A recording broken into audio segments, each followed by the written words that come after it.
चलिए, good morning. तो basically जब हम बीपीएससी पॉलिटी की बात करते हैं तो आप लोग भी देख रहे होंगे, अगर प्रीवियस ईयर का क्वेश्चंस देख रहे होंगे तो पिछले 56 59 से लेके अभी तक का अगर आप क्वेश्चन देखते हैं तो 10 से 12 क्वेश्चंस आप देखते होइएगा।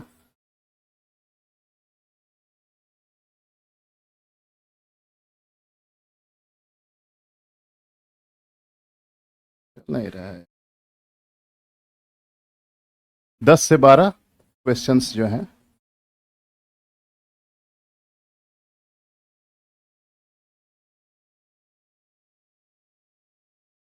और जब आप क्वेश्चंस का जो स्टैंडर्ड देखिएगा, लेवल, तो ज़्यादातर जो क्वेश्चंस हैं वो बेसिक अंडरस्टैंडिंग पे ही है। आपको बहुत ज़्यादा इन डेप्थ ज़रूरत नहीं है। जो यूपीएससी लेवल पे जो तैयारी की आवश्यकता है, बहुत ही बेसिक क्वेश्चंस पूछे जाते हैं। तो अगर आप बेसिक अगर नॉलेज रखते हैं तो आप 10 12 में से 8 9 क्वेश्चंस तो कर ही लेंगे, और एक्यूरेसी के साथ। इसमें आपको गलत होने के भी चांसेस कम हैं। बट पॉलिटी एक्चुअली ऑप्शंस की वजह से थोड़ा सा डिफिकल्ट हो जाता है। क्वेश्चंस तो आसान होते हैं लेकिन ऑप्शंस थोड़ा सा कॉम्प्लिकेट कर देते हैं, उसकी वजह से थोड़ा सा डिफिकल्ट हो जाता है। तो वही है कि जब आप बेसिक अंडरस्टैंडिंग आपकी रहेगी तो रूल आउट कर सकते हैं ऑप्शंस को। 2 3 ऑप्शंस में से आप कॉन्फिडेंट रहेंगे कि ये आंसर तो हो ही नहीं सकता, ये आंसर हो ही नहीं सकता है, तो ये आंसर हो सकता है। ऐसे आप गेस वर्क करके कर सकते हैं। और अगर थॉरो पढ़े हैं तो 10 12 में से 12 क्वेश्चंस जो आते हैं, 12 के 12 आप कर सकते हैं। और जिस लेवल का कंपटीशन है नेगेटिव मार्किंग के साथ भी, तो मैं यही उम्मीद करूंगा कि आप 12 में से 12 अटेम्प्ट करें। बहुत ज़्यादा अगर जिसमें बिल्कुल भी लगता है ब्लाइंड गेस हो रहा है तो उस केस में आप छोड़ सकते हैं। अदरवाइज थोड़ा भी आपको लगता है 50 50% भी चांसेस है, 60 40 भी आपको लग रहा है कि ये आंसर हो सकता है, तो आपको जाना चाहिए ऑप्शंस के साथ।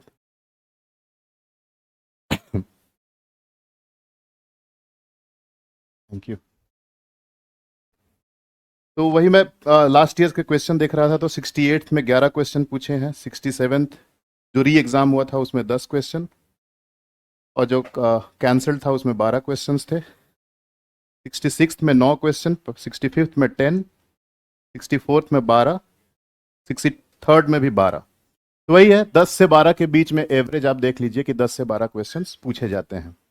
तो 10 से 12 क्वेश्चंस के लिए आप कितना समय देना चाहेंगे, कितने समय की तैयारी में आपका हो जाना चाहिए?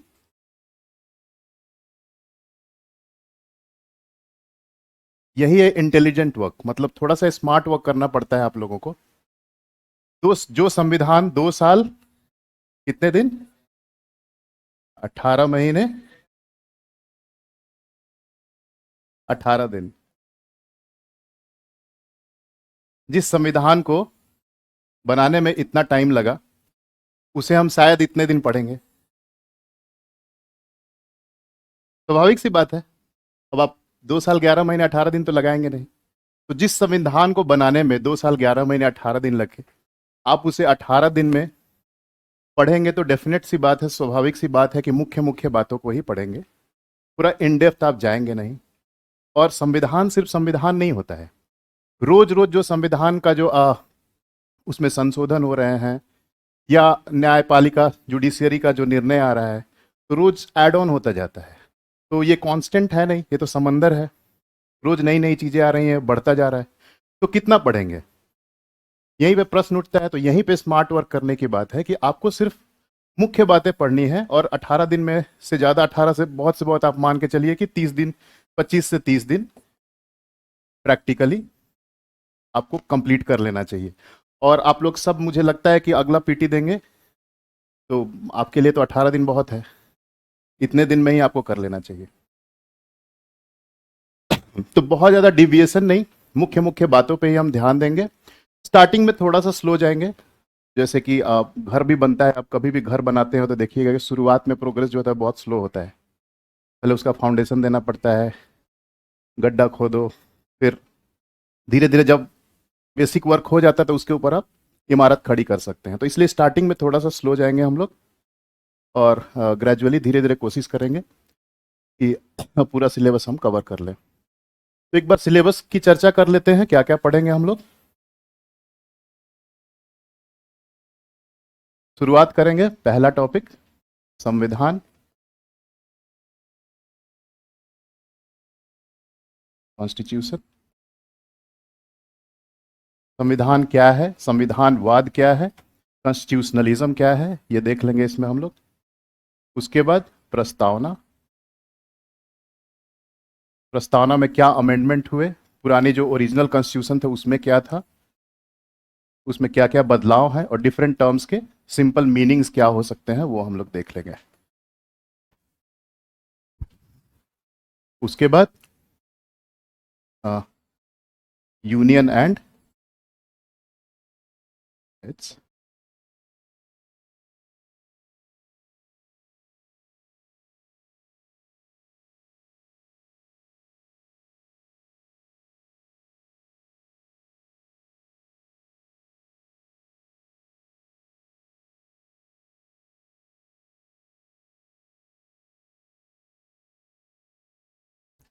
चौथा नागरिकता। जैसे जैसे कॉन्स्टिट्यूशन में है आर्टिकल्स, जैसे सिलसिलेवार ढंग से है वैसे ही हम लोग करेंगे।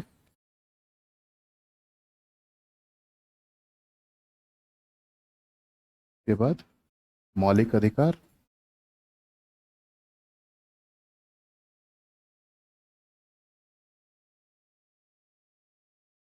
फंडामेंटल राइट्स, एफआर्स लिख रहा हूं मैं। ये 5 टॉपिक है। छठा हो जाएगा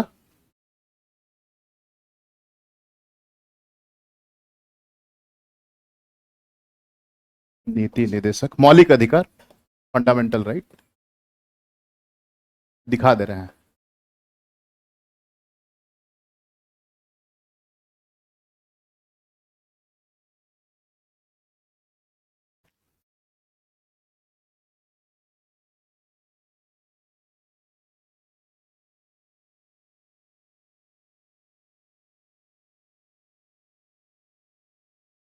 इसके बाद क्या आता है,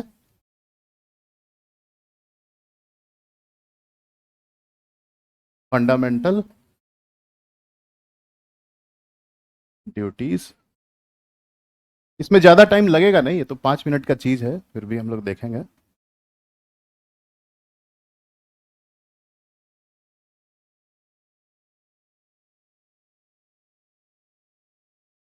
इसके बाद सरकारें,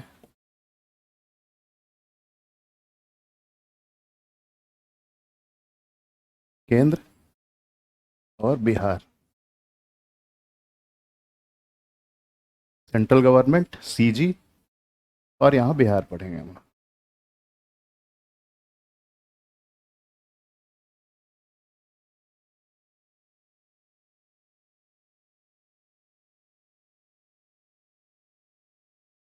राष्ट्रपति एवं, इसी का हिस्सा है वैसे, इसी के अंतर्गत हम लोग कर लेंगे, फिर भी मैं लिख दे रहा हूं। 8A लिख लीजिए इसको ऐसा करके, इसी के अंदर आ जाएगा वो, राष्ट्रपति और राज्यपाल।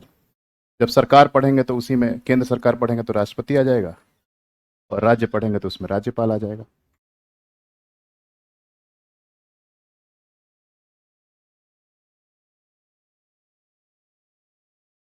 इसके बाद हम्म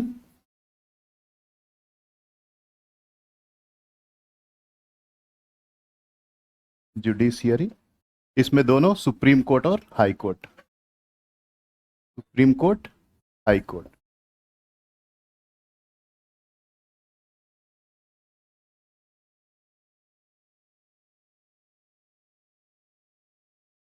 और बिहार के लिए जो सबसे महत्वपूर्ण है, हर बार पूछा जाता है और हमेशा 2 से 3 सवाल पूछा जाता है, कौन सा है वो, पंचायती राज।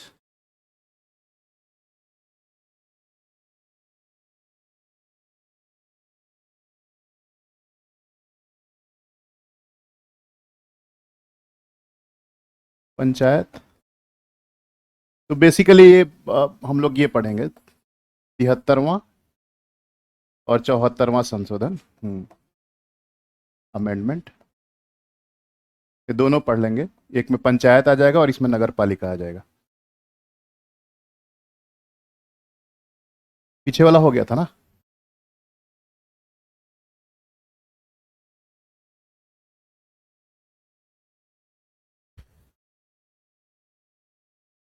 उसके बाद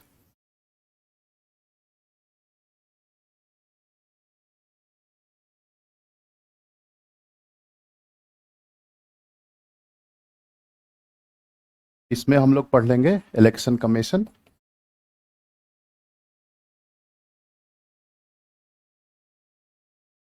और क्या क्या है, सीएजी,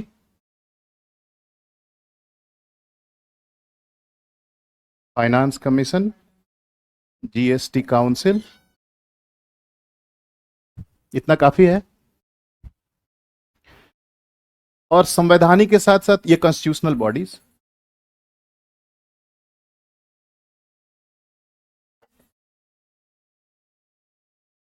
कुछ गैर संवैधानिक संस्थानों के बारे में भी जानेंगे, जो नॉन कॉन्स्टिट्यूशनल बॉडीज है, एनसीबी मैं लिख रहा हूं शॉर्ट में।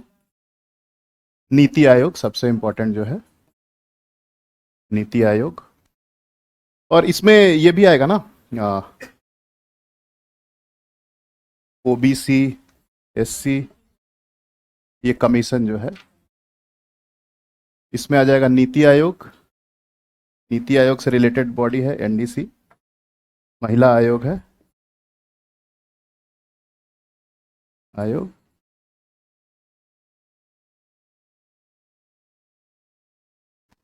एनएचआरसी, ह्यूमन राइट्स, मानवाधिकार आयोग है, मानवाधिकार आयोग, महिला से रिलेटेड आयोग जो है, यही सब देख लेंगे। और कुछ बचता है? कॉन्स्टिट्यूशनल बॉडीज, वो तो हम लोग करते ही जाएंगे ना, वो जब हम लोग करेंगे तो। एक चीज जो बचता है, इमरजेंसी प्रोविजंस।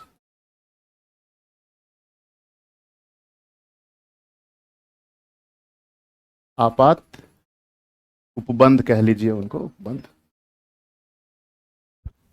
इमरजेंसी। उसमें 352, 356 और 360, ये तीन हम लोग देख लेंगे आर्टिकल्स। हम्म हम्म जरूरत नहीं है, वो मेंस में आएगा वो उसमें हम लोग शॉर्ट में देख लेंगे, एडमिनिस्ट्रेटिव रिलेशन, एग्जीक्यूटिव रिलेशन, कौन कौन से आर्टिकल हैं, डिटेल में नहीं जाएंगे। हाँ, वो छूट रहा है ना एक, वही तो बोल रहा हूं मैं, फेडरलिज्म, उसी में आ जाएगा ये।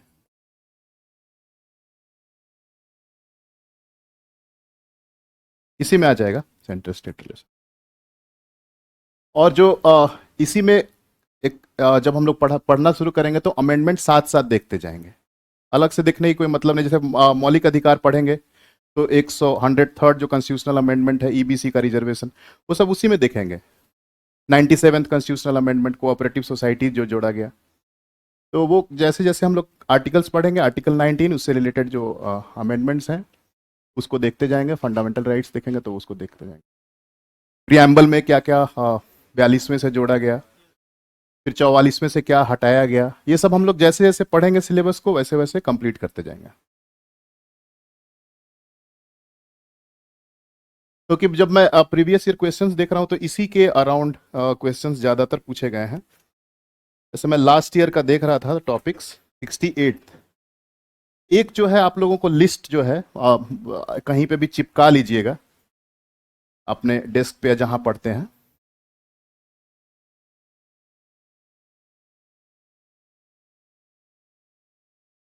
ये आपको गूगल से मिल जाएगा, टाइप कीजिएगा, सर्च कीजिएगा कि ऑर्डर ऑफ प्रेसिडेंस, ये मिनिस्ट्री ऑफ होम अफेयर्स ये निकालती है ये सूची।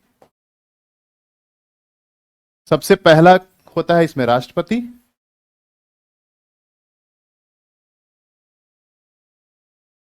दूसरा, तीसरा, ऐसे करके एक लिस्ट है। ये बेसिकली ये होता क्या है, प्रोटोकॉल है, जनरली संविधान का पार्ट नहीं है, संविधान के बाहर से है ये, लेकिन ये प्रोटोकॉल होता है। जैसे मान लीजिए गणतंत्र दिवस का समारोह हो रहा है, या 15 अगस्त का जो समारोह हो रहा है, तो उसमें जो अतिथि लोग आएंगे उनको सबसे वीवीआईपी जो ट्रीटमेंट दिया जाता है, उनका ऑर्डर ऑफ प्रेसिडेंस क्या होगा, सबसे पहले किसको रखा जाएगा, तो सबसे पहले राष्ट्रपति होता है, राज्यपाल है अगर वो राज्य में है तो ऐसे करके एक सूची दी हुई है, आप लोग प्रिंट आउट करके अपने डेस्क पे चिपका लीजिएगा। हमेशा देखते रहिएगा तो ये याद हो जाएगा, क्योंकि वो पूछता है सवाल। ये इंक्रीजिंग ऑर्डर में इसको सजाने, या फिर हाँ पूछा है, पहले भी पूछा है। 56-59 में भी मैं देख रहा था, या उससे पहले भी कुछ सवाल इस पे पूछे गए हैं। ऑर्डर ऑफ प्रेसिडेंस पे सवाल पूछा जाता है। और कुछ आप देखिएगा जो ऑर्डर ऑफ प्रेसिडेंस में, कि एक जो सूची होती है उसमें 8 में ही जैसे ए बी करके रखा रहता है। तो इसमें लिखा हुआ है कि जो अल्फाबेटिकल ऑर्डर में जिसका नाम पहले आएगा उसको पहले प्रेफरेंस दिया जाएगा। चीफ जस्टिस ऑफ इंडिया है, सेंट्रल मिनिस्टर्स हैं, तो और सबसे लास्ट में आईएएस वगैरह लोग आते हैं, ज्वाइंट सेक्रेटरी, ये लोग रैंक के लोग आते हैं।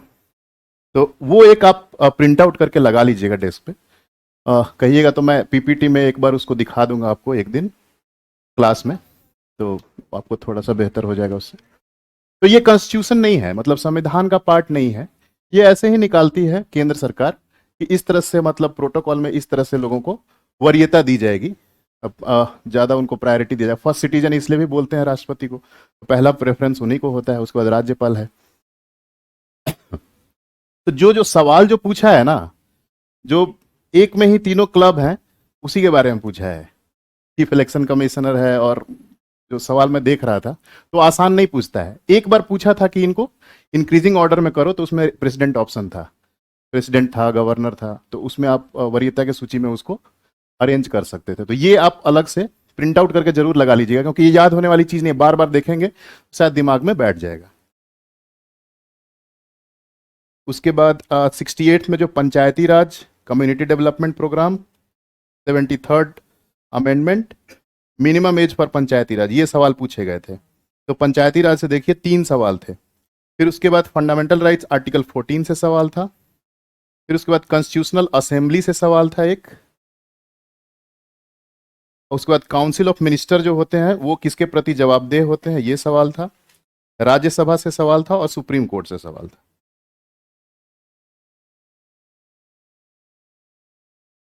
तो 67th में देखिए सवाल, 67th में तो था पार्लियामेंट के कितने सेशंस होते हैं जनरली, चेयरमैन, पहले लॉ कमीशन का चेयरमैन कौन था, वन नेशन वन इलेक्शन में किस आर्टिकल्स में बदलाव होंगे। पंचायती सिस्टम से 2 सवाल थे, एक कम्युनिटी डेवलपमेंट प्रोग्राम फिर से पूछा था। तो कम्युनिटी डेवलपमेंट प्रोग्राम तो कई बार मैं देखा हूं सवाल पूछा है। फिर उसके बाद डीलिमिटेशन से था। फिर उसके बाद supreme court, vice president election, वो करंट अफेयर्स भी था, और प्रेसिडेंट से सवाल था। तो जो मैं देख रहा हूँ उसमें सारे टॉपिक्स कवर हो जा रहे हैं। फिर 67 देख लीजिए, तो विधान परिषद से था, पार्लियामेंट्री कमिटीज से था, आर्टिकल 300 क्या है, फाइनेंस कमीशन से था। फिर नेशनल एक्सटेंशन सर्विस, ये फिर उसी से था, कम्युनिटी डेवलपमेंट प्रोग्राम से रिलेटेड। फिर judicial process, Lokayukta, 11th schedule, NITI Aayog, और बजट से एक सवाल था।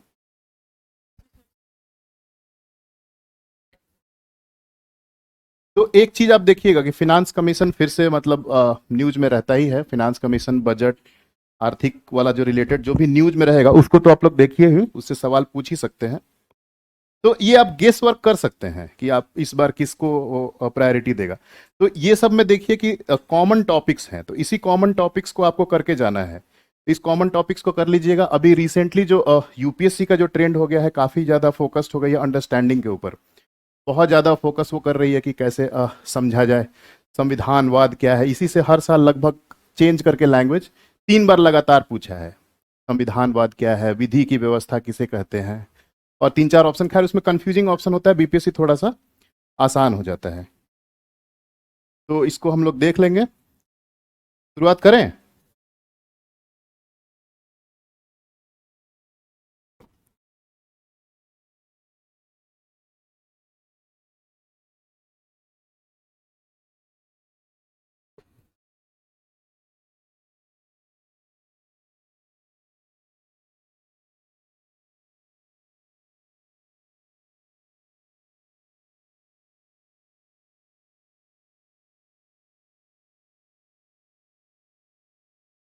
संविधान क्या है, तो उसको बोलते हैं हम लोग सर्वोच्च विधि,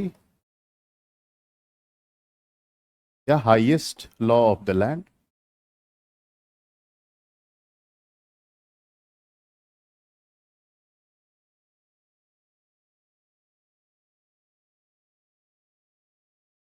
किसी भी देश के लिए highest law of the land, किसी भी देश की सबसे सर्वोच्च विधि को हम लोग संविधान कहते हैं।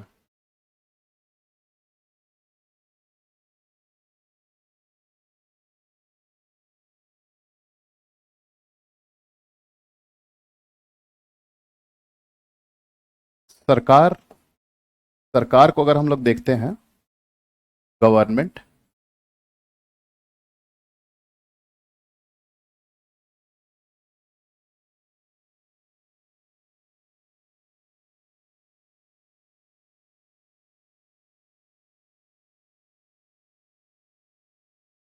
सरकार के अंग, ऑर्गन्स, मतलब who will govern, who will govern, कौन सरकार चलाएगा, सरकार के अंग क्या क्या होंगे, सरकार के अधिकार, पावर कह लीजिए कि उनके पास पावर क्या है, उनके अधिकार क्या क्या है, अधिकार तथा उनके कर्तव्य, ड्यूटीज, पावर एंड ड्यूटीज, ये सारे आपको संविधान में मिलेंगे। सरकार कैसे चुनी जाएगी, who will govern and how government will function,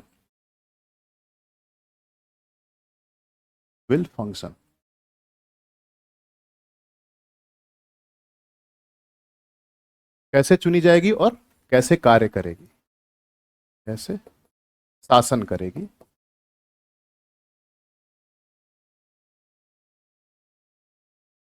तो ये सारी बातें आपको उस देश के संविधान से पता चलता है कि वहां पे किस तरह की व्यवस्था है, किस तरह से सरकार चुनी जाएगी, उनके ऑर्गन्स क्या क्या है, उनके अंग क्या क्या है, किसके पास क्या अधिकार दिए गए हैं, किसका क्या कर्तव्य है, और शासन कैसे चलाया जाएगा, हाउ गवर्नमेंट विल फंक्शन। ये हाउ वाला है, हाउ गवर्नमेंट विल फंक्शन। ये हु है, हु विल गवर्न, कैसे शासन चलाया जाएगा, उनके पास अधिकार और ड्यूटीज क्या क्या है। तो ये तो बात हो गई सरकार की। ये सारी बातें संविधान में होती हैं। इसके अलावा तीसरी बात जो है, मूल बात संविधान से रिलेटेड, सरकार और नागरिक के बीच में ये संबंध को दर्शाता है।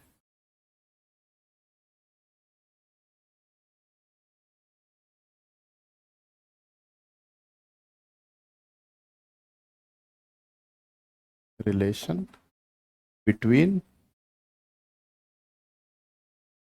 Government and citizen.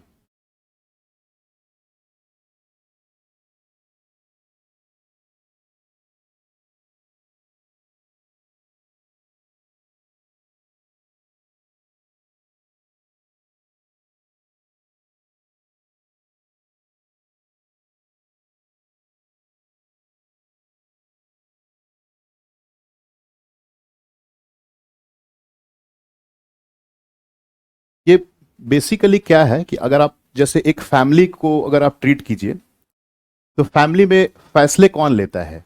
अगर मान लीजिए हमारे यहाँ जो पितृ प्रधान है, पैट्रियार्कल सोसाइटी है, तो वहाँ फादर जो होते हैं वो फैसले लेते हैं। तो एक तरह से मान के चलिए कि वो सरकार है, जिसको हम लोग बच्चों ने मिलकर चुना नहीं है, बाय डिफॉल्ट वो शासक हैं।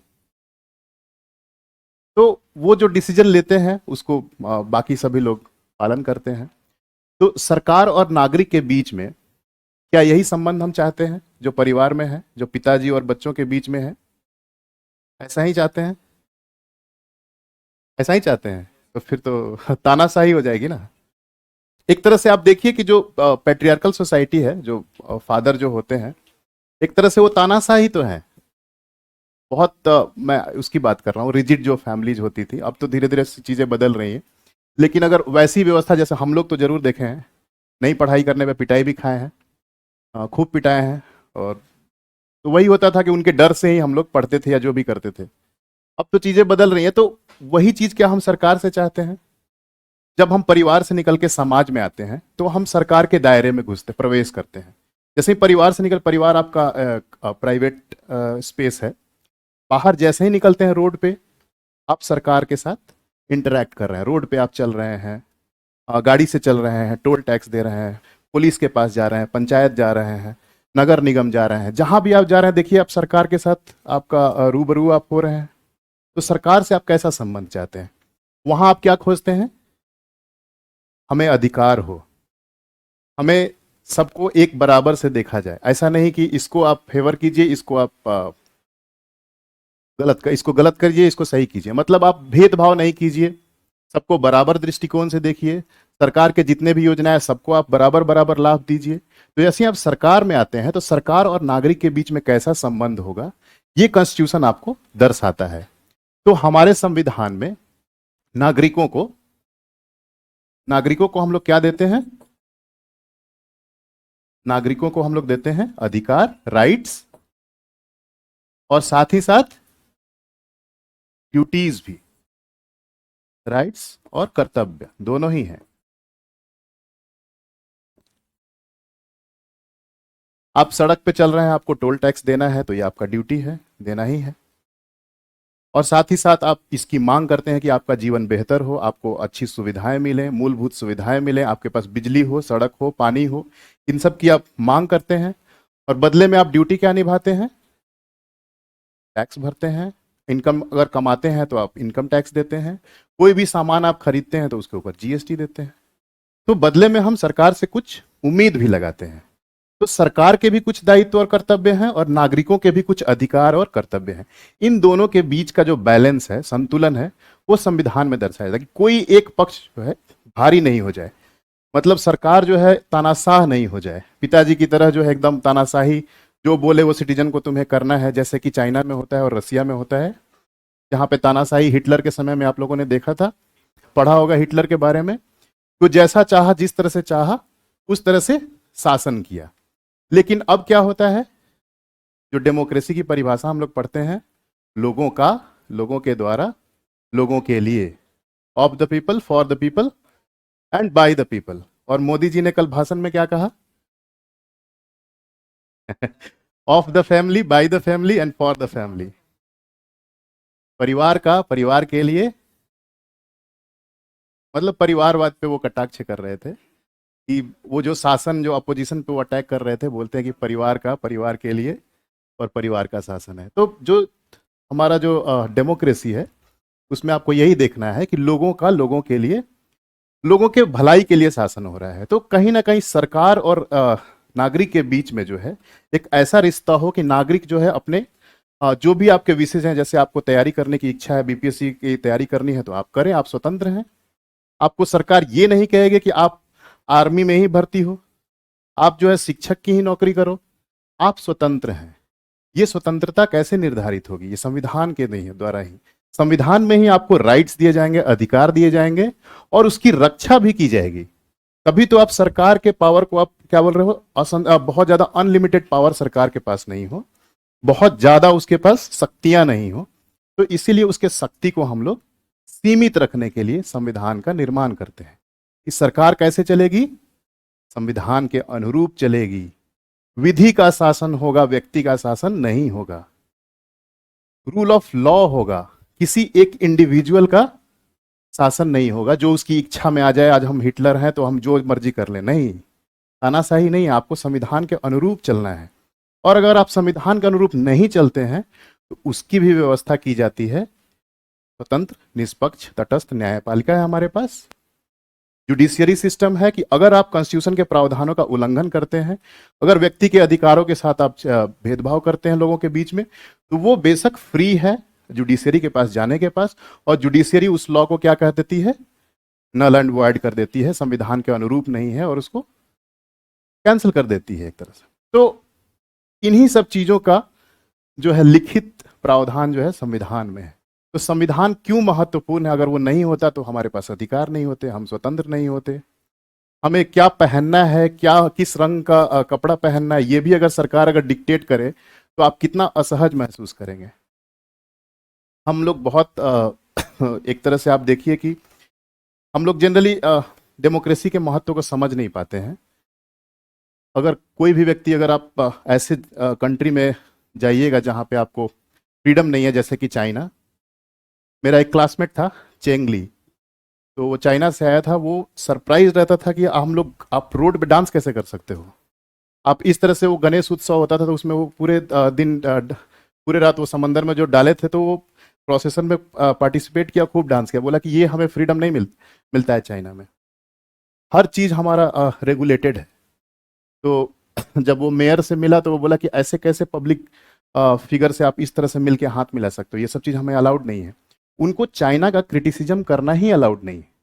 और हमारे देश में देखिए, रोज आप न्यूज़पेपर उठा लीजिए, फेसबुक खोल लीजिए, कोई भी चीज आप खोल लीजिए, इंटरनेट, हर जगह सरकार की बुराइयां भी मिलेंगी आपको, सरकार के पक्ष में भी बात मिलेगी। और अगर कोई विपक्ष में बात करता है तो क्या उसे जेल में डाल देना चाहिए?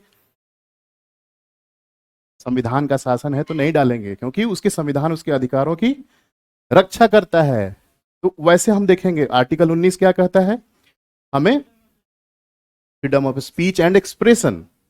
तो अगर हम दायरे में रह के, अगर हम सीमाओं में रह के, अगर हम सरकार की क्रिटिसिज्म भी कर रहे हैं, भर्त्सना भी कर रहे हैं, तो वो एक्सेप्टेड है। उसके लिए आप जेल में नहीं डाल सकते हो कि सरकार के खिलाफ बोलने वाले की आवाज दबा दिया जाएगा। तो इसके लिए संविधान की आवश्यकता है। तो नागरिकों के भी अधिकार और कर्तव्य बताता है, साथ ही साथ सरकार को सीमित करता है। नागरिकों के अधिकार और कर्तव्य तभी होंगे जब आपको सरकार, जो गवर्नमेंट है, वो लिमिटेड होगी,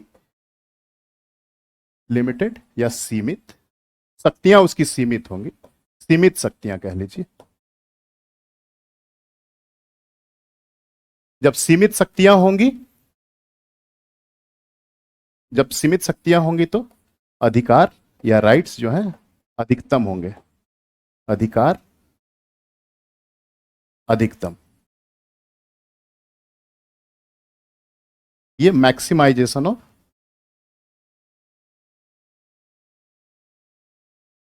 ऑफ राइट्स।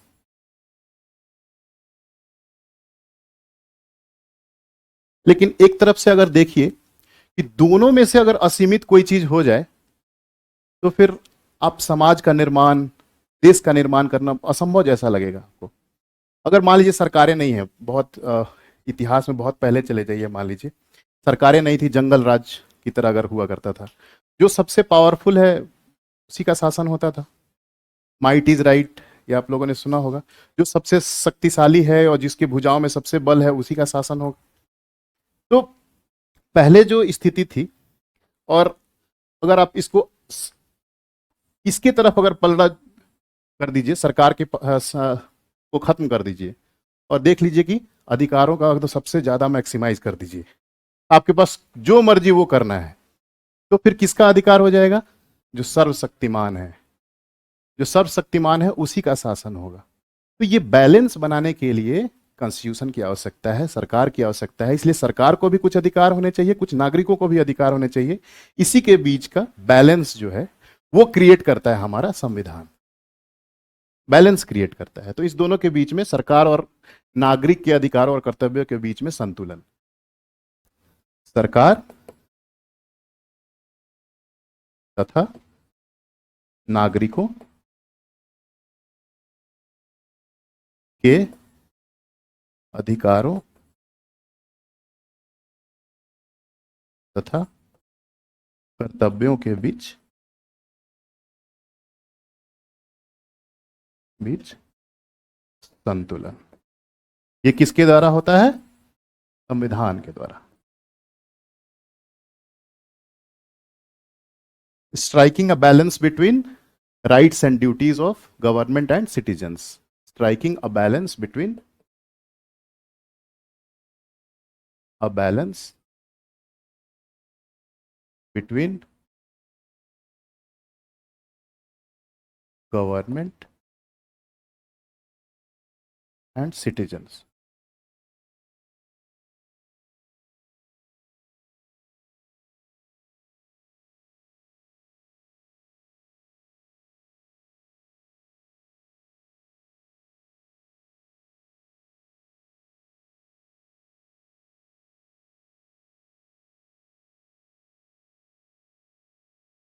तो जितने भी धाराएं हैं, जितने भी अनुच्छेद हम पढ़ रहे हैं संविधान में, आप देखिए मौलिक अधिकार हैं, तो मौलिक अधिकार जो है नागरिकों के अधिकार की बात करता है।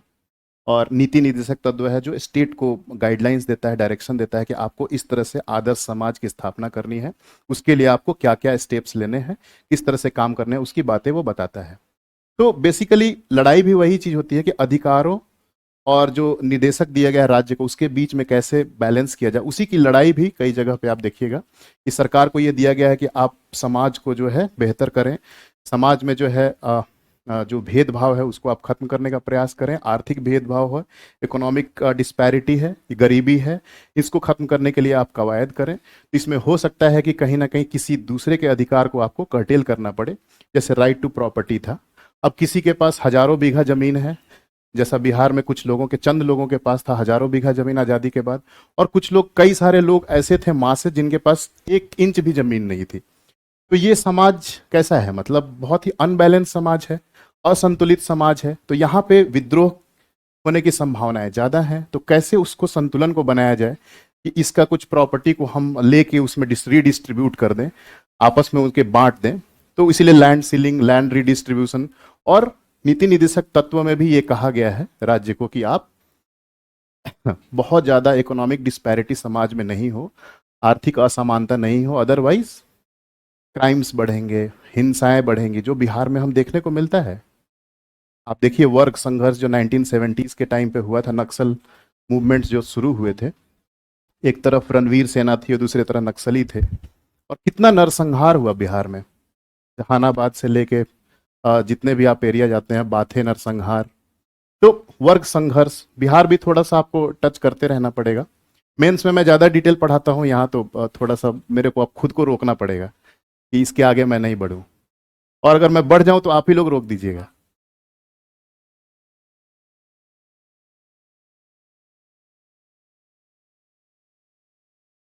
हटा दिया गया, वो लड़ाई हम लोग देखेंगे जब 44th कॉन्स्टिट्यूशनल अमेंडमेंट देखेंगे, जब हम मौलिक अधिकार करेंगे तो उसमें देख लेंगे, ठीक है। अब हम लोग आगे बढ़ते हैं, संविधान का वर्गीकरण, क्लासिफिकेशन ऑफ कॉन्स्टिट्यूशन।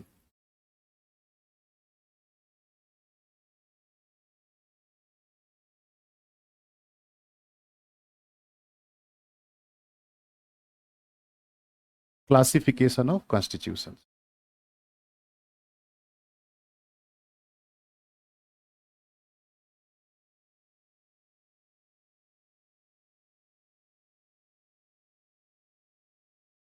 ये जो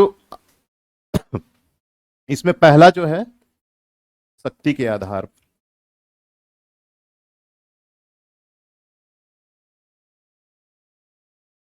पर, मतलब डिस्ट्रीब्यूशन ऑफ पावर।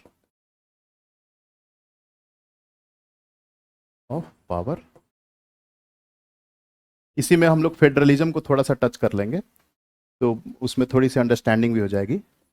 इसमें एक जो होता है वो संघात्मक होता है, फेडरल इंग्लिश में इसको बोलते हैं, और दूसरा जो है वो है यूनिटरी।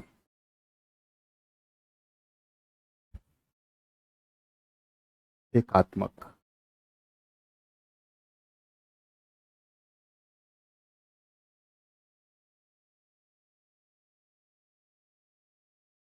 पहले इसी को देख लेते हैं। 3 क्लासिफिकेशन बस हम लोग पढ़ेंगे जो हमारा रेलिवेंट है, बाकी सब पढ़ने की जरूरत नहीं है, जो रेलिवेंट है और जहां से सवाल पूछे जाते हैं। तो डिस्ट्रीब्यूशन ऑफ पावर में संघात्मक और यूनिटरी, ये क्या है हम लोग अगले स्लाइड में देखेंगे। तो संघात्मक और यूनिटरी, इस दोनों का अंतर समझ लेते हैं हम लोग, और मीनिंग समझ लेते हैं, और हमारा संविधान कहाँ है, ये इस दोनों के बीच में है एक्चुअली। तो उसको सेमी फेडरल बोलते हैं या फिर क्वासी फेडरल बोलते हैं। इस दोनों के बीच में हमारा संविधान आता है। तो दोनों के फीचर्स को एक बार देख लेते हैं, फिर हम बताएंगे कि हमारा कॉन्स्टिट्यूशन कहाँ है, ठीक है। तो फेडरल और यूनिटरी, इसके बीच का थोड़ा फर्क देख लेते हैं हम लोग। फेडरल और यूनिटरी, संघात्मक एकात्मक, संघात्मक और एकात्मक। तो ये फेडरल का मतलब होता है, ये अगर मान लीजिए पूरी शक्ति है, ये है आपका केंद्र सरकार और ये है राज्य सरकार। ये जो है छोटे जो सर्कल्स हैं वो है राज्य सरकार,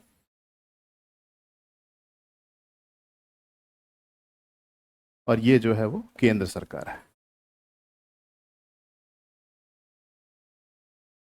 इसको मान लीजिए पावर, ये जो बड़ा सर्कल है या शक्ति, ये डिवाइडेड रहता है केंद्र सरकार और राज्य सरकार के बीच में शक्तियों का विभाजन। तो इसलिए इसको हम लोग बोलते हैं संघात्मक या फेडरल। डिवाइडेड है इसमें केंद्र तथा राज्य के मध्य मध्य शक्तियों का विभाजन। इसको आप वर्ड्स में लिखना चाहें तो केंद्र तथा राज्य के बीच शक्तियों का विभाजन।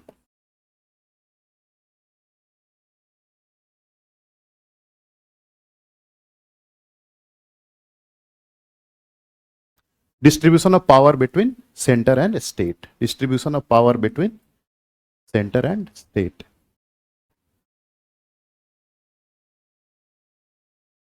Distribution of power between centre and state, और इसमें होता है शक्तियों का केंद्रीकरण या संकेंद्रीकरण, केंद्रीकरण कह लीजिए। सारी शक्तियां जो है वो केंद्र जो है उसी में समाहित होती हैं।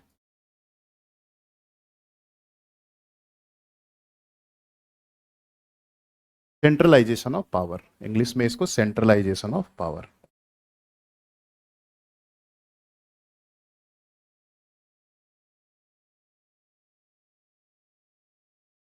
Centralisation of power. तो सेंट्रलाइजेशन ऑफ पावर का उदाहरण है चाइना, और फेडरल का उदाहरण है इंडिया, यूएस। एग्जाम्पल अगर देख लीजिए तो एग्जाम्पल इंडिया, यूएस, और इसका उदाहरण है चाइना। या इधर के स्टेट देख लीजिए,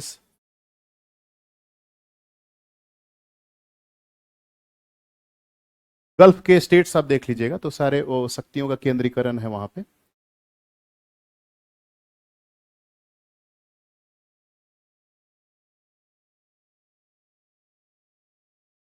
ठीक है, और इसके कुछ फीचर्स होते हैं, फेडरल के जो कुछ फीचर्स होते हैं वो नेक्स्ट स्लाइड में हम देखेंगे।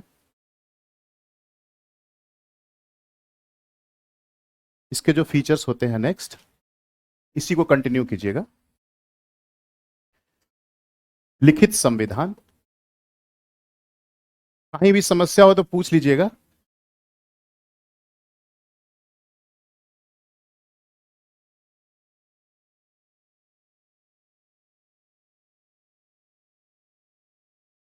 देखिए लिखने का बहुत महत्व है। आप कोई भी ट्रांजैक्शन करते हैं, जब आप थोड़े बड़े होंगे, पैसे कमाने लगेंगे, घर खरीदेंगे, तो आप देखिए उसका पंजीकरण कराया जाता है। मतलब पेपर पे रिटन अग्रीमेंट होता है कि ये प्रॉपर्टी आपकी है। तो एक होता है वर्बल।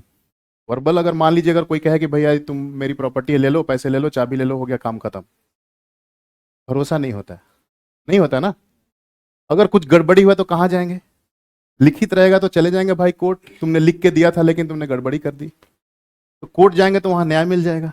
इसलिए रिटन कॉन्स्टिट्यूशन, लिख के ही शक्तियों का डिवीजन कर दें हम लिखित रूप में। जैसे कि हमारा जब हम लोग पढ़ेंगे तो 7th शेड्यूल है, 7वीं अनुसूची, उसमें केंद्र सरकार राज्य सरकार के बीच में जो लिस्ट है उसमें, उसके ऊपर हम लोग विभाजित कर दिए हैं कि केंद्र सरकार में जो लिस्ट है उस पर केंद्र सरकार नियम बनाएगी, और राज्य सरकार की जो सूची है उस पर राज्य सरकार ही नियम बनाएगी।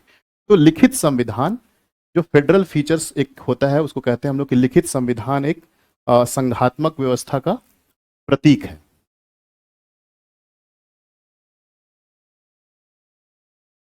उसके बाद होता है यहाँ पे स्वतंत्र न्यायपालिका। न्यायपालिका, इंडिपेंडेंट जुडिशियरी, ये सब भारत में है। ये सारे फीचर जो है भारत को संघात्मक बनाते हैं, फेडरल बनाते हैं। लिखित संविधान है हमारे पास, स्वतंत्र न्यायपालिका है। उसके बाद जो तीसरा जो सबसे इंपॉर्टेंट फीचर है और इंडिया के कॉन्स्टिट्यूशन में वो मिसिंग है, वो है दोहरी व्यवस्था, ड्यूअल सिस्टम।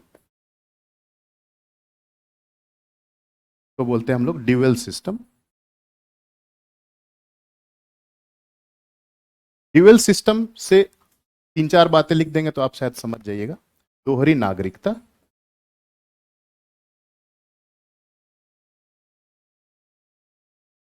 ड्यूअल सिटीजनशिप, हमारे यहाँ क्या है, सिंगल सिटीजनशिप है, सिर्फ भारत के आप नागरिक हैं, बिहार के नागरिक नहीं हैं। दोहरी नागरिकता, और यूएस में क्या है कि आप अमेरिका के भी नागरिक हैं और वहां जो राज्य कैलिफोर्निया है या फिर कोई भी है तो वहां के भी आप नागरिक हैं। तो ड्यूअल सिटीजनशिप है, दोहरी नागरिकता है,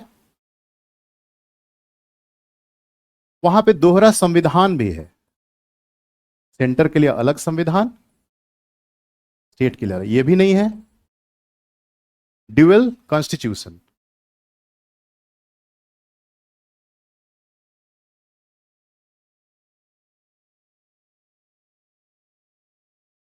फिर उसके बाद दोहरी न्यायपालिका, इंडिया में ये भी नहीं है, न्यायपालिका, कार्यपालिका, ये सब दोहरी होती है, मतलब इसके फीचर्स हैं, सब कुछ, सब कुछ ड्यूअल है यहाँ, ड्यूअल, जुडिशियरी, एग्जीक्यूटिव, सब कुछ, एग्जीक्यूटिव भी, ये भी ड्यूअल है। और इधर इधर देखिए तो एक हरी व्यवस्था है इधर,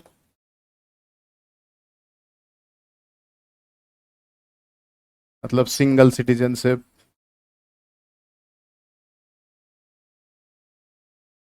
सिंगल जुडिशियरी,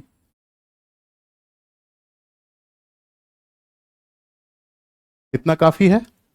तो ऊपर की जो बातें जो हम लिख रहे थे वो तो हमारे देश के संविधान को बनाता है कि फेडरल है, संघात्मक है, लेकिन जब ये बात जैसे ही आती है, आप देखिए कि हमारे यहाँ ड्यूअल सिटीजनशिप नहीं है, सिंगल सिटीजनशिप है, हमारे पास एक सिंगल कॉन्स्टिट्यूशन है, हमारे यहाँ यूनिफाइड जुडिशियरी है। हमारे यहाँ यूनिफाइड जुडिशियरी कैसे है, टॉप पे है सुप्रीम कोर्ट, उसके नीचे हाई कोर्ट और उसके नीचे लोकल जुडिशियरी, हायरार्किकल सिस्टम में है। और वहां जो है हाई कोर्ट जो स्टेट का है वो सबसे हाईएस्ट है, सुप्रीम कोर्ट के पास सिर्फ लिमिटेड पावर्स हैं, कुछ ही चीजों में आप जा सकते हैं, जो हमारे यहाँ ओरिजिनल जोरिस्डिक्शन हम लोग जब पढ़ेंगे जो सुप्रीम कोर्ट, तो उस केस में आप सुप्रीम कोर्ट जा सकते हैं, अदरवाइज यूनिटरी सिस्टम है, एक हरी व्यवस्था है हमारे यहाँ इंडिया में।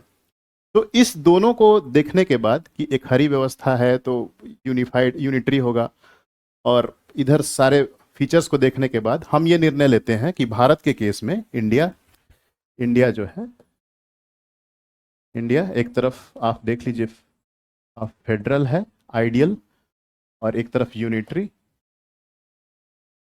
एकात्मक, इस दोनों के बीच में भारतीय संविधान है।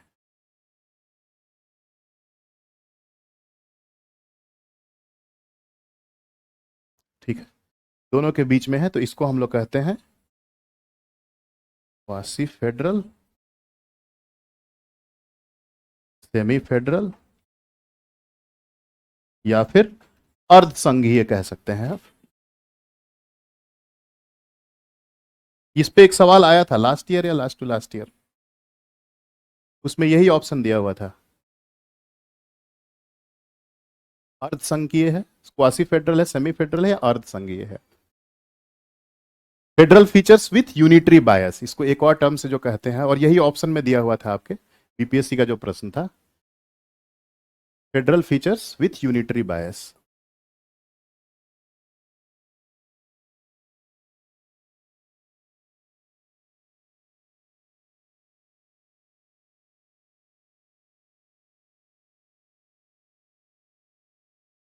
मतलब ये है क्या है कि हमारे यहाँ जैसे वो जो हमने सर्कल बनाया था, अगर ये सारे सर्कल्स बराबर होते, क्या केंद्र सरकार क्या राज्य सरकार, तो ये आइडियल फेडरलिज्म था।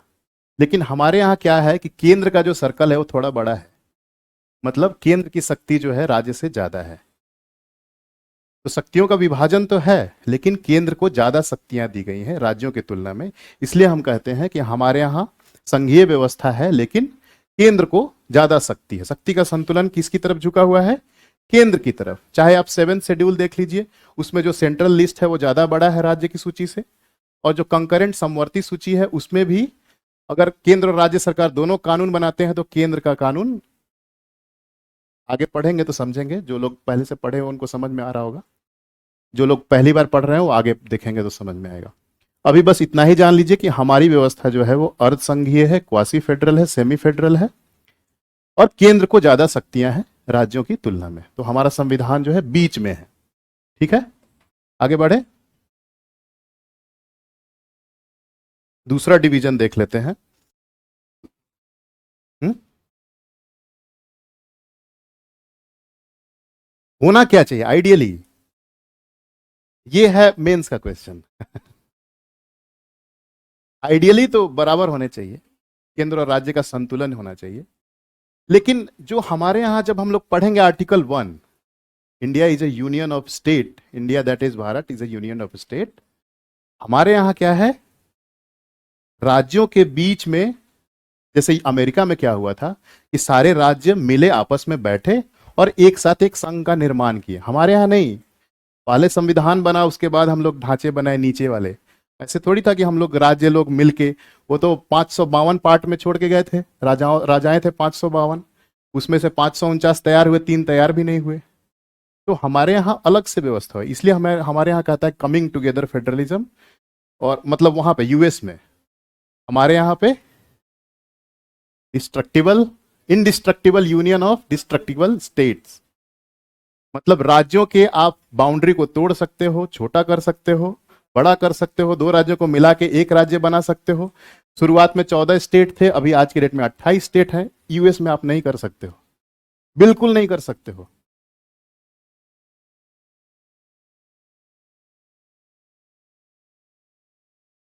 आइडियली होना ही चाहिए, क्योंकि वो ज्यादा लोगों के नजदीक है, ज्यादा लोगों के करीब है। राज्य सरकार एक्चुअली डिलीवर करता है सर्विसेज को। केंद्र का काम होना चाहिए सिर्फ और सिर्फ प्लानिंग, और एग्जीक्यूटिव फंक्शन जो जो भी होना चाहिए, जो ग्राउंड पर रियलिटी में जो एग्जीक्यूट करते हैं, उसका काम होना चाहिए राज्य का। आइडियली यही होना चाहिए, और आइडियली उसी तरफ जा रहा है हमारा सहकारी संघवाद, जो कहते हैं कोऑपरेटिव फेडरलिज्म की जो हम लोग बात करते हैं, कि केंद्र का काम कुछ रहेगा, सीमित रहेगा, और एक्चुअली में काम जो करेगा वो राज्य सरकार करेगी। जितने भी नीति आप बना लीजिए, नीति निर्धारण कर लीजिए, अल्टीमेटली कौन करता है? जो आप लोग बनिएगा, आरडीओ अगर बनिएगा तो आप ही जनता के पास जाइएगा ना, आप ही जाइएगा। तो ये हमारा एक और जो फीचर है, एक हरी व्यवस्था का, ऑल इंडिया सर्विसेज, ये भी है। आप यूनिटरी फीचर जो हमारे एक एक हरी व्यवस्था का एक उदाहरण है, all India services, Akhil Bharatiya सेवा। ये फेडरल फीचर नहीं है। क्या जरूरी है कि केंद्र के आईएएस आईपीएस राज्य में जाके करें, जिसका केंद्र चुनाव कर रही है और वो राज्य में जाके सर्विस दे रहे हैं? ये अगेंस्ट संघवाद है, ये संघवाद के खिलाफ है, ये संघीय व्यवस्था के खिलाफ है। ये एक हरी व्यवस्था का उदाहरण है।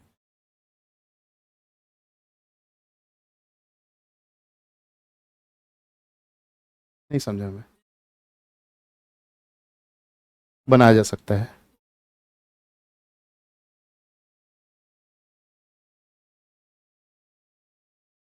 संसद को अधिकार दिया गया है। जब हम लोग पढ़ेंगे ना आर्टिकल 2, 3, उसमें ये देख लेंगे। तो आगे आने से अच्छा है कि अभी आर्टिकल 1, 2, 3, 4, तो जब 2, 3 करेंगे तो उसी में हम लोग का वो 1, 2, 3, 4, 1 से 4 है सेंटर, और जो पहले दूसरा जो टॉपिक लिखा था मैं सिलेबस में, वो आर्टिकल 1 से 4 है, और नागरिकता 5 से 11। तो जब 1 से 4 करेंगे ना, तो उसमें एक एक क्लैरिटी हो जाएगी आपको। तो दूसरा जो हम देखते हैं, संविधान का वर्गीकरण जब हम लोग देख रहे हैं, एक होता है कठोर और लचीला, रिजिड और फ्लेक्सिबल। हम बुद्ध देश के वासी हैं, बुद्ध हमारे बिहार में जन्मे थे, हमें हमेशा क्या किए हैं? मध्य मार्ग को अपनाया है। तो पहले वाले में भी मध्य मार्ग था, यहां भी मध्य मार्ग हमने, यहां भी हमारा जो संविधान है इसके बीच में आता है आवर कॉन्स्टिट्यूशन। अब जो ये कह रहे हैं कि राज्यों को मिला के, जोड़ के, तोड़ के, ये मड़ोड़ कर देना, इसके लिए सिर्फ आपको ये फ्लेक्सिबिलिटी है। सिंपल मेजोरिटी से आप पास करा के वो राज्य का निर्माण कर सकते हैं, उसका नाम बदल सकते हैं, बाउंड्री को ऑल्टर कर सकते हैं। लेकिन जब आप मौलिक अधिकार में परिवर्तन करने जाइएगा, आपको विशेष बहुमत स्पेशल मेजॉरिटी के साथ पास कराना पड़ेगा। कॉन्स्टिट्यूशन के किसी भी अन्य प्रावधान को आप बदलने जाइएगा तो वहां पे बहुत कठोर है वो। और जब संघीय ढांचे में परिवर्तन करने जाइएगा फेडरल फीचर्स में, तो आपको केंद्र से भी और 50% राज्यों से भी पास कराना पड़ेगा।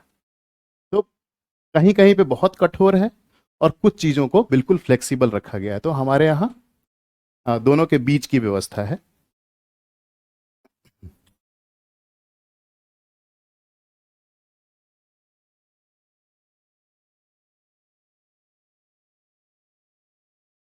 तो अगले पेज में लिख लेते हैं दोनों का मीनिंग।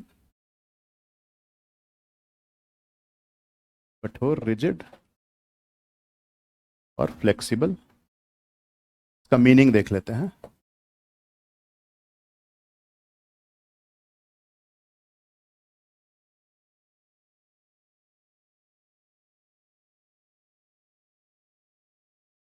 संवैधानिक संशोधन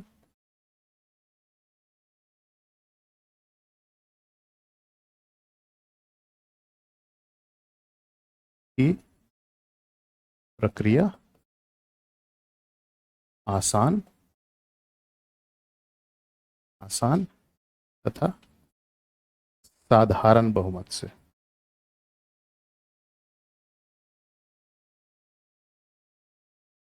बहुमत से कॉन्स्टिट्यूशनल अमेंडमेंट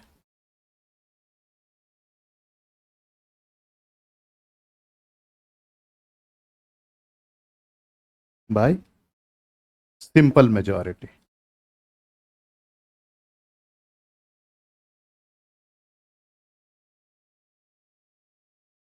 और यहां पे संवैधानिक संशोधन की प्रक्रिया जटिल है।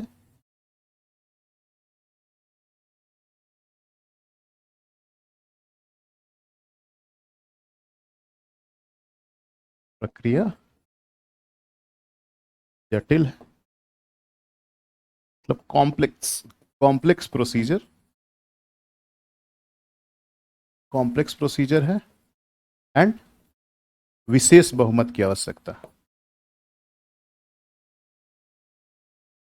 ये हम लोग देख लेंगे विशेष बहुमत क्या होता है जब पार्लियामेंट पढ़ेंगे। स्पेशल मेजॉरिटी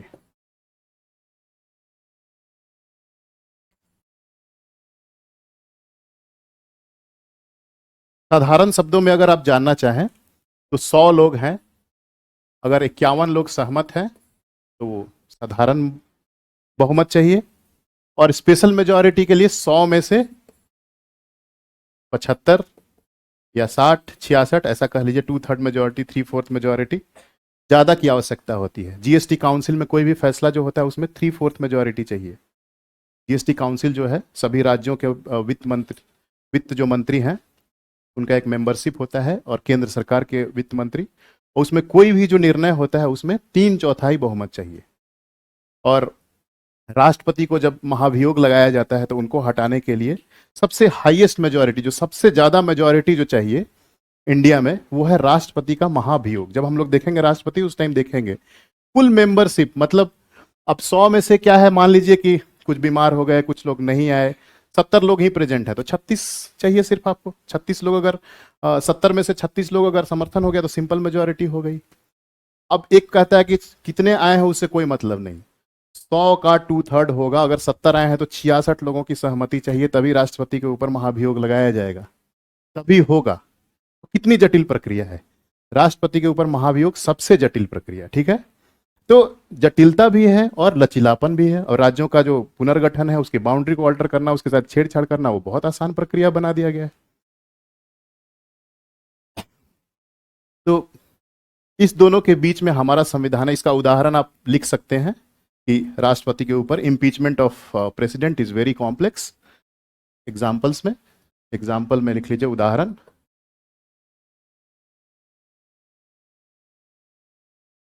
राष्ट्रपति को हटाने हेतु विशेष बहुमत।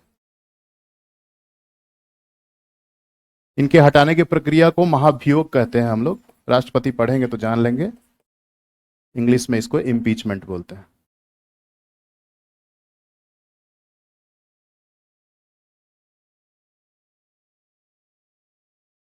जटिल प्रक्रिया है ये, इसको जटिल प्रक्रिया, कॉम्प्लेक्स प्रोसेस। पहले तो इसका प्रस्ताव लाने के लिए ही एक चौथाई लोगों का सिग्नेचर चाहिए, फिर उसके बाद कमेटी गठित होगी, फिर उसका जांच होगा, फिर उसके बाद जब फाइनल जब पास होगा दोनों सदनों से अलग अलग। और इसका उदाहरण राज्यों का पुनर्गठन।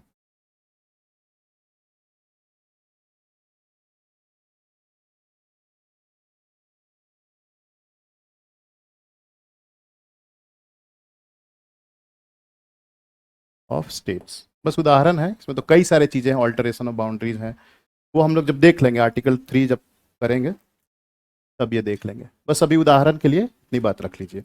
और भारत का संविधान इस बीच में है, दोनों के बीच का है।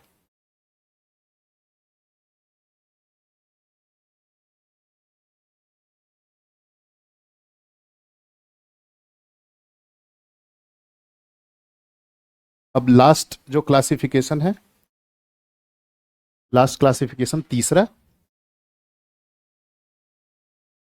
तीसरा जो है अ, ये तो संशोधन के आधार पे था। तीसरा जो है विधायिका और कार्यपालिका के बीच के संबंध के आधार पर, विधायिका तथा कार्यपालिका के संबंध के आधार पर।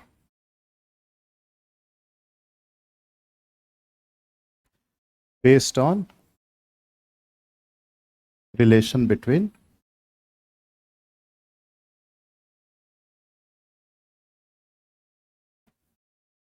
Legislature and executive.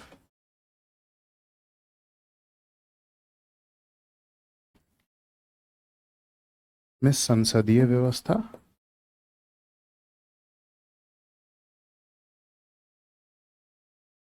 और अध्यक्षीय व्यवस्था। पार्लियामेंट्री सिस्टम और प्रेसिडेंशियल सिस्टम। तो इंडिया क्या है? पार्लियामेंट्री।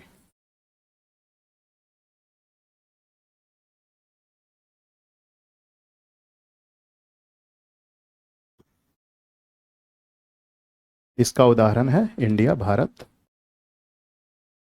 और इसका उदाहरण है यूएस।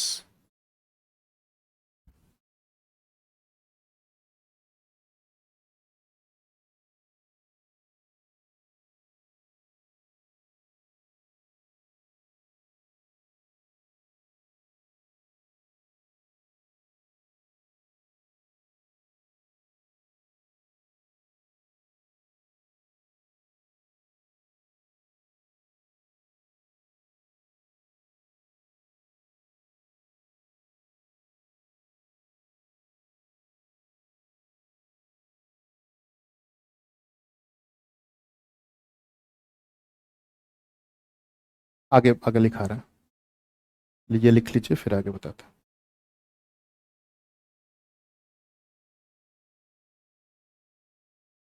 ये हो गया, आगे बढ़े।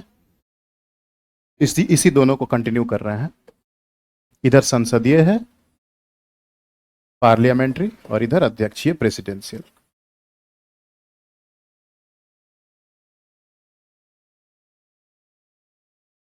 यहां पे जो है, जो पावर है, फ्यूजन ऑफ पावर बोलते हैं, शक्तियों का समन्वय।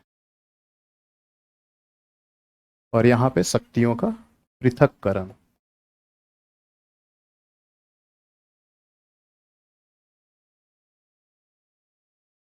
ये सेपरेशन ऑफ पावर,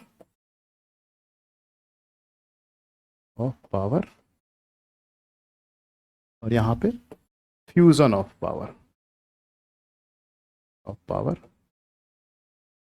और आप लोग स्टैटिस्टिक्स पढ़ रहे होंगे अगर जीएस के लिए,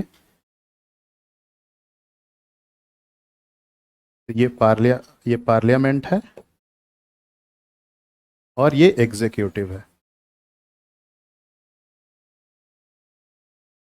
ये संसद और यहाँ पे जो है दोनों में कोई बिल्कुल सेपरेट है। ये तो कॉमन है ना, देखिए। मतलब जो एग्जीक्यूटिव है वो पार्लियामेंट के भी सदस्य हैं। हमारे यहाँ जो व्यवस्था है, संसदीय व्यवस्था, अगर कोई एग्जीक्यूटिव है, चाहे वो प्रधानमंत्री ही कह लीजिए या फिर कोई भी मंत्री है, वो उनका संसद का सदस्य होना अनिवार्य है। और यहाँ पे प्रेसिडेंट को पावर दिया गया है, उनको शक्ति दी गई है कि आप किसी को भी एग्जीक्यूटिव बना सकते हो, किसी भी प्राइवेट आदमी को। आपको प्रेसिडेंट चुन लिया, अब आपने मंत्रिमंडल का गठन अपने स्वविवेक से कर सकते हो, इतना डिस्क्रिशन है प्रेसिडेंट को। हमारे यहाँ नहीं है। प्रेसिडेंट किसी को भी एग्जीक्यूटिव बना सकता है? नहीं। सबसे पहला शर्त है वो संसद का सदस्य होना चाहिए। अगर बाहरी व्यक्ति को भी बनाया है तो उसको 6 महीने के अंदर सदस्यता होनी चाहिए, नहीं तो उसका मंत्री पद खत्म हो जाएगा। वो हम लोग देखेंगे आगे पर जब पढ़ेंगे तो इसलिए कहते हैं कि पार्लियामेंट से ही यहाँ पे जो है एग्जीक्यूटिव जो है, कार्यपालिका,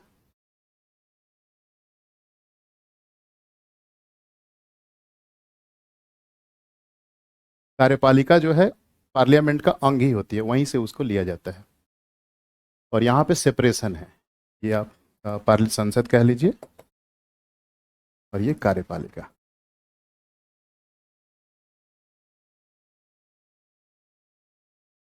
यहाँ पे अध्यक्ष के स्वविवेक से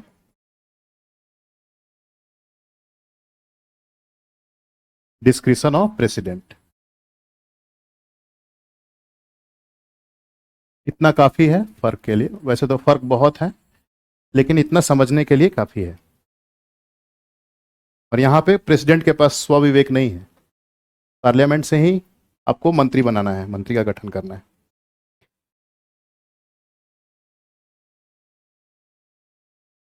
और यहाँ पे जो कार्यपालिका होती है वो संसद के प्रति जवाबदेह होती है। वहां का प्रेसिडेंट वो तो मेंबर ही नहीं है वहां का। यहाँ तो रोज उसको फेस करना है, क्वेश्चन आवर, अपोजिशन को फेस करना है, शून्यकाल, 0 आवर, सवाल पूछे जाएंगे आपसे, आपको जवाब देना है कि आपने ये क्यों किया, ये क्यों नहीं किया। वहां पे तो अगर इस दोनों के बीच में लड़ाई होती है तो ब्लैकआउट हो जाता है। ये संसद उसको पैसा ही नहीं देती है, पैसा ही नहीं देगी, बोले कि तुम काम कैसे करोगे। ये डेडलॉक हो जाता है वहां पे। तो इसकी वजह से हमने ये व्यवस्था चुनी कि वो डेडलॉक ना हो भाई। हमें अपने देश को आगे बढ़ाना है, गरीबी खत्म करनी है। पता चला ये दोनों आपस में लड़ मर गए और ये पैसा ही नहीं दे रहा है उसको, प्रेसिडेंट काम कैसे करेगा। तो पैसे का पावर संसद को है, यहां भी है। 1 रुपया आप नहीं निकाल सकते संसद की अनुमति के बिना, वहां भी है।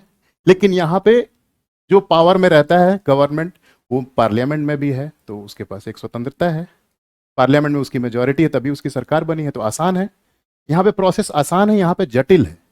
कोई भी पॉलिसी आप, प्रेसिडेंट को मन हुआ कि ओबामा हेल्थ केयर लेके आए, संसद ने बोला पास ही नहीं करेंगे, कैसे करोगे। तो हम फंड ही नहीं देंगे, करोगे कैसे। हमारे यहाँ प्रधानमंत्री जो सोच ले, पार्लियामेंट पास करे ना करे, हम तो 123 के अंदर तक निकाल देंगे भाई, अध्यादेश जारी कर देंगे, है ना। इतनी शक्ति नहीं है वहां। तो इन सब जो डेडलॉक को हटाने के लिए जब हम लोग 2 साल 11 महीने और 18 दिन जब लोग तैयार कर रहे थे संविधान का, तो यही सब तो कब पढ़ रहे थे। वो अमेरिका के प्रणाली को देख रहे थे, फ्रांस जाके, ब्रिटेन जाके टीम जाती थी और देखती थी। और उसके बाद हम लोगों ने एक चुनाव किया उस पद्धति का। हम लोगों ने चाहा कि हमारा स्मूथ फंक्शनिंग हो, एग्जीक्यूटिव को थोड़ी सी पावर हो, स्वतंत्रता हो, और बदले में वो पार्लियामेंट के प्रति जवाबदेह हो, आंसरेबल हो। तो इस तरह की प्रणाली हमने चुनी है, संसदीय व्यवस्था को हमने चुना है। बस इतना आपको ध्यान में रखना है।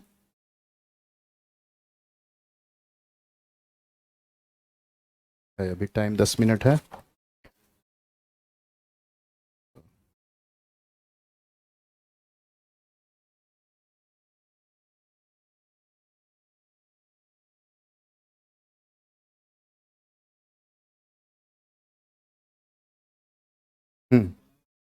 क्यों, उसका भी होता है? नहीं नहीं, इनका अलग से चुनाव होता है संसद का।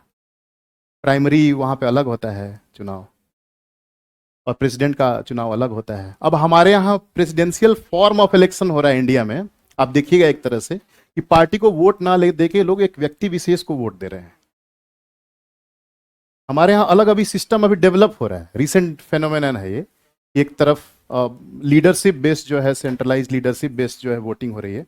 लोग पार्टी को ना देख के एक व्यक्ति विशेष को ध्यान में रख के वोटिंग कर रहे हैं। तो वो प्रेसिडेंशियल फॉर्म ऑफ, अब चाह रहे हैं कि Modi G versus Rahul debate हो, तो वहां पे प्रेसिडेंशियल डिबेट्स होते हैं। वो लोग आते हैं, उनसे सवाल पूछते हैं, वो अपने पॉलिसीज को बताते हैं, आपस में वो लोग डिबेट करते हैं। तो उस तरह का सिस्टम यहाँ पे धीरे धीरे देखने को मिल रहा है, बट हमारे यहाँ है नहीं। हमारे यहाँ है पार्लियामेंट्री।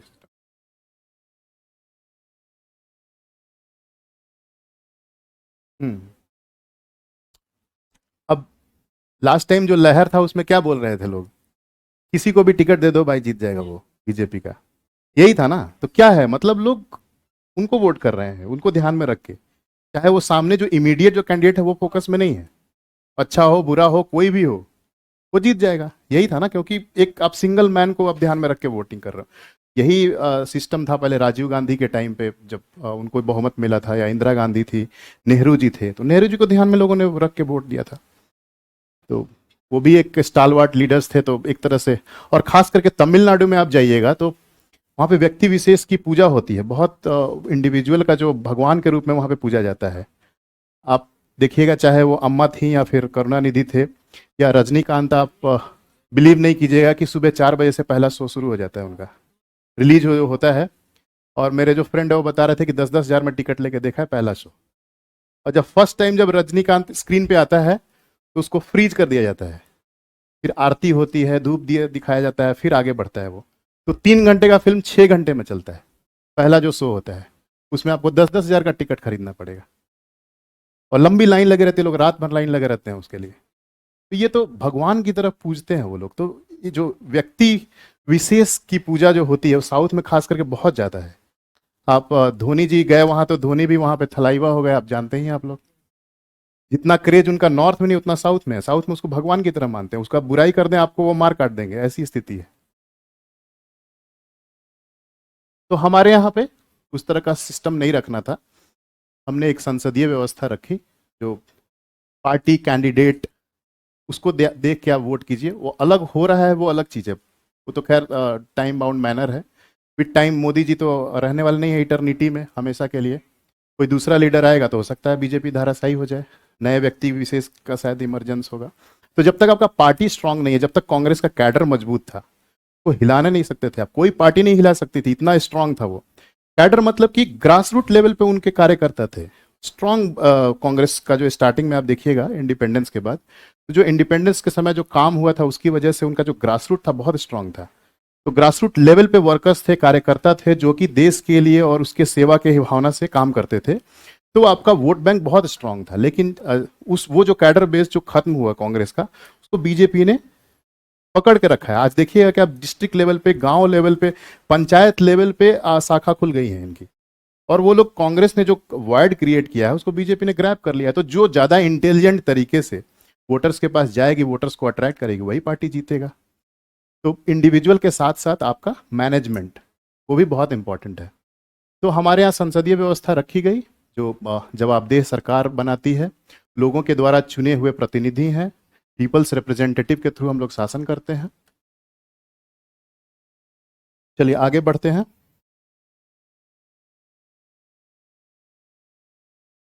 दो तीन चीज बस देख लेते हैं।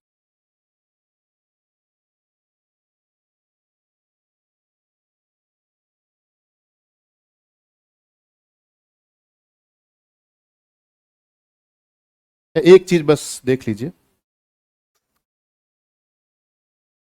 जो मूल संविधान था, ओरिजिनल कॉन्स्टिट्यूशन, ओरिजिनल कॉन्स्टिट्यूशन किस डेट को तैयार हुआ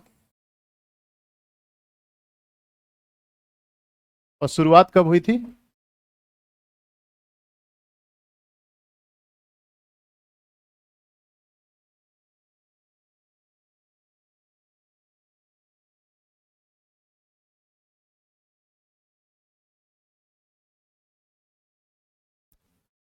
12 दिन और बढ़ा देते तो हमें याद करने की जरूरत नहीं पड़ी थी, 3 साल हो जाता सीधा सीधा।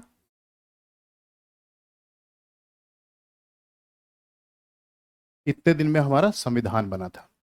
जो मूल कॉन्स्टिट्यूशन था उसमें, उसको जैसे कोई भी आप किताब देखते हुईएगा तो फर्स्ट में जो इंडेक्स होता है उसमें आप देखिएगा कितने चैप्टर्स हैं, चैप्टर्स के अंदर कौन कौन से सब टॉपिक्स हैं। उसी तरह से संविधान को अलग अलग भागों में डिवाइड किया गया है, भागों में डिवाइड किया गया है, भागों में विभाजित। तो कितने भाग थे आज के डेट में, कितने हैं?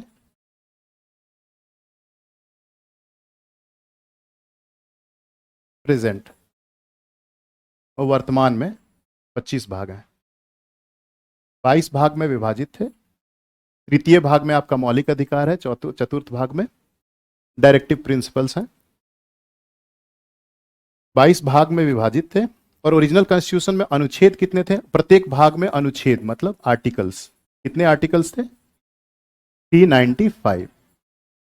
ये ओरिजिनल कॉन्स्टिट्यूशन की बात कर रहे हैं। और वर्तमान में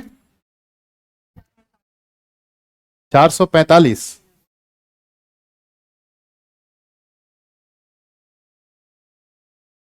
470 है वर्तमान में। अब अब आपके दिमाग में ये आना चाहिए कि पहले 22 भाग था तो जो 25 भाग हुआ, कौन कौन से 3 भाग जोड़े गए बाद में?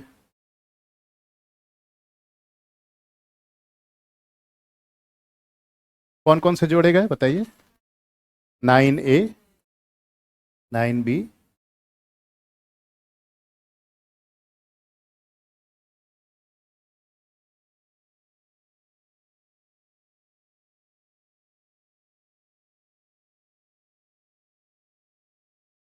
और A है और 14। इतने 4 भाग जो हैं,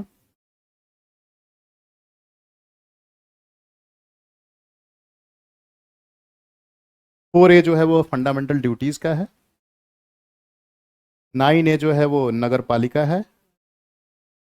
9B है वो कोऑपरेटिव सोसाइटी, सहकारी समितियां।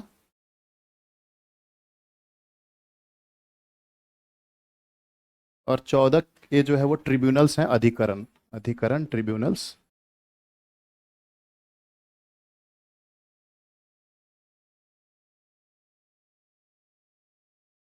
फोर ए है फंडामेंटल ड्यूटीज, कर्तव्य, कर्तव्य वाला पार्ट जो है। 9A नगर पालिका, म्यूनिसिपैलिटीज। और 9B जो है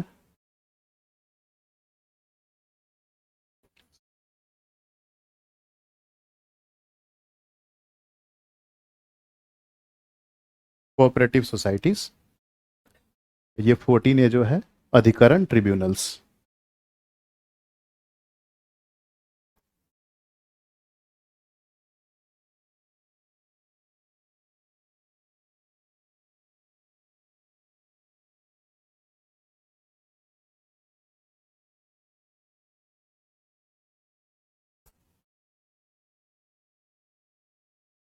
इसके अलावा नेक्स्ट आगे बढ़े, एक और चीज देखना है बस।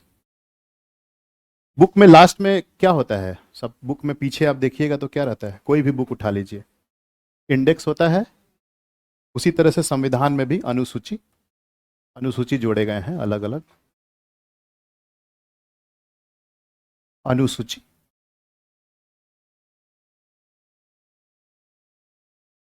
ओरिजिनल में और प्रेजेंट वर्तमान में।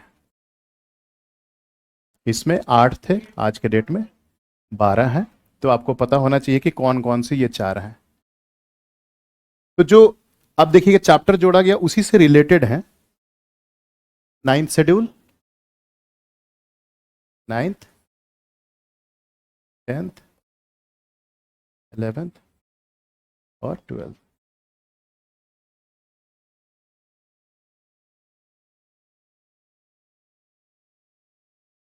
ये है पंचायत से रिलेटेड। कितने विषय हैं? 29 सब्जेक्ट्स हैं, 29 विषय। और ये जो है नगर पालिका से रिलेटेड है। कितने विषय हैं उसमें? 18। ये दोबारा भी पढ़ाएंगे जब हम लोग 73rd 74th कॉन्स्टिट्यूशन अमेंडमेंट जब करेंगे। 10th शेड्यूल क्या है? दल बदल। दल बदल अधिनियम, एंटी डिफेक्शन, अभी ये बहुत चर्चा में है, महाराष्ट्र से लेके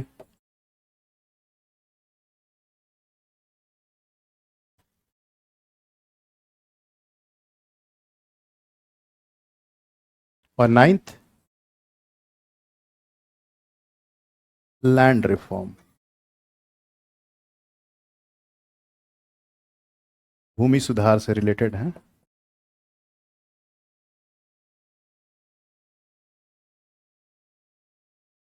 ये 4 चैप्टर जो है बाद में जोड़ेगा, ठीक है।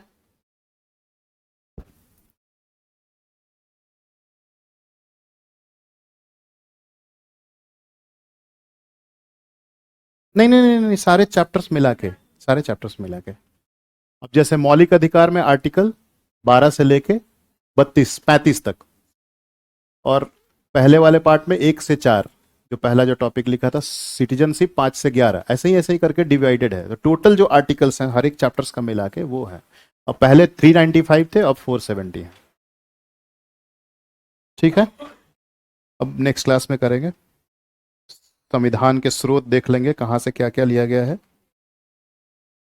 फिर उसके बाद अनुसूचियों को 1 से लेके जितने हैं सबको देख लेंगे, फर्स्ट से ले जो जो भी इंपॉर्टेंट है, first, fourth, fifth, six, seventh, eighth.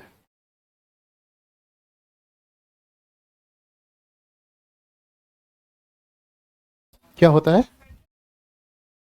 हाँ, उसमें अलिखित, अलिखित, हाँ अलिखित।